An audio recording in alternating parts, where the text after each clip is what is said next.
Hello again, web-slinging heroes, and welcome to another episode of Shock and Awe Toy Reviews. Two idiots, one camera, and a review. I'm one of your hosts, Wilson. I'm your other host, the Berg. And this episode, we are reviewing this Marvel Legends 3-pack. Explain exactly what it is, Mr. Berg, please. This is a Marvel Legends 3-pack of movie Spider-Man, movie Captain America, and movie Iron Man, all from Captain America 3 Civil War, the movie. This is the box. You can read all of that and see all that on that crappy box that we don't care about. These are the three toys that you get, Marvel Legends toys. Why don't you just go ahead and start off with some of the paint and sculpt for us? Well, if you've already previously bought Marvel Legends movie waves, this is the same exact Captain America you've gotten pretty much 2 times in a row with a battle-damaged paint job. This is the same exact Iron Man that you just bought. Except again with a battle damaged paint job, and the battle damaged paint jobs are pretty good, but the real star of this is the first Marvel movie Spider-Man toy. And that's the one everyone's going to buy. This is the reason to buy this toy. I'm sure they'll release him singly with more crap later, but this is the only way to get him right now, so here we are. He has standard Marvel Legends articulation Iron Man. It's limited by sculpt a lot, but if you've played with any movie Iron Man suit, it's pretty much, you can't get the full range of stuff. This one seems a little bit more restricted. I really think he is. This Captain America is a fantastic Captain America. It's the one from Winter Soldier and from Avengers that they've repainted again, and he's super articulated, super fun to play with, great sculpting. He's got all his little belts and buckles and details and goofiness just to make it look cool in the movie, and it's got a lot of good paint apps. His A on his shoulder for the Avengers looks amazing. He does not have the crazy Marvel goofy eyes. His paint job is super awesome, especially the battle damage. Looks really good. I do want to point out that while fighting the two of each other, they seem to have battle damaged each other in the same exact shot, because they both have battle damage on the left side of their head, they have battle damage on their chest, and they have battle damage on their knees. Well, he's got some here on his leg though. He's got it on the other leg though, doesn't he? Yeah. That's hilarious. So apparently when you fight, it's... Well, it's, hey, you f***ed up my leg, I'm gonna f*** up yours. And then the star of the show again is Spider-Man, who, once again, after 7 or 8 different Spider-Mans, is back to the sculpted-in webbing, which they've gotten away from the last couple times. He looks, as far as I can tell, movie accurate sculpt-wise. He's got the little web shooters. He's got the little web belt thing. He's got the raised eyes. He's got the black line, the new back spider symbol, the little heel black things. Looks really great. It's got a really good paint job. They're back to doing the dark wash to fill in the lines and wiping it off like they used to do in the old Toy Biz days. You can especially notice it on his hand because his hand is just a little too black, like they didn't clean up too much. But it looks really great. Yeah, I was talking with somebody about this. He is a lot darker than previous Spider-Man. He's not shiny. Yeah. I kind of like that. I like this look. It's a little more realistic and fits in with the movie verse. But I do think the red is almost a little too dark. I'm willing to bet when they release him singly with the Spider-Man movie next year that he will be brighter. But my guess is going to be the same exact sculpt. Sure. Yeah. And he'll come with 6 more hands and a Peter Parker head, and then I'll be like, I spend all that money for this guy, but he's amazing, so I will totally buy him again. Iron Man's got a couple of minor paint flaws that's to be expected with the Marvel Legends line. But they're not perfect. They're battle damage. Well, yeah, I know. That's why it doesn't really matter with these guys, especially Iron Man. Hey, who cares? So going through articulation for him, we're just going to use Spidey. He's got amazing range on his articulation. He has got the ball joint head so he can look all around, and he's got the swivel so he can look all the way up and he can look down. Great range. He's got awesome ab crunch. He's got 360 waist, ball joint hips that he can't do the splits, but he can still get him out there. You can get him out far. I think you can get him out farther than other ones. Yeah. Personally.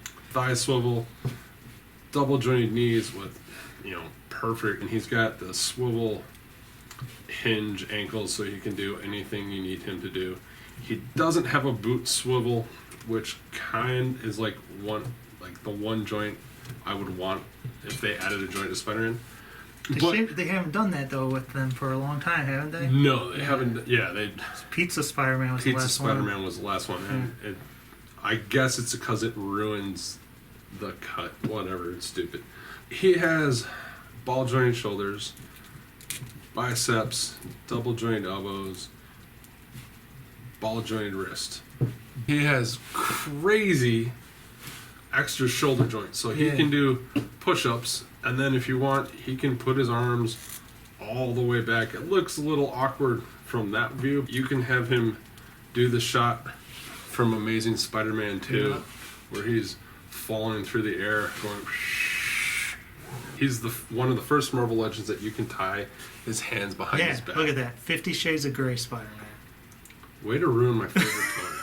As you can see, they all passed the shock and awe 1 foot test. Mr. Berg, can you explain the 1 foot test? If a toy can stand on 1 foot, it's a good toy. It gets one hammer no matter what.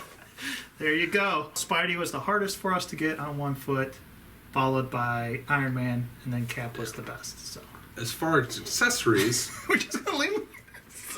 You get the same cap shield you've got with the previous 2 movie caps. Fantastic paint job. Looks really, really good. I actually had to look at it just to see if it was actually scratched up, but it's just painted that way. That's how good the paint is to me. You get a nondescript Steve Rogers head.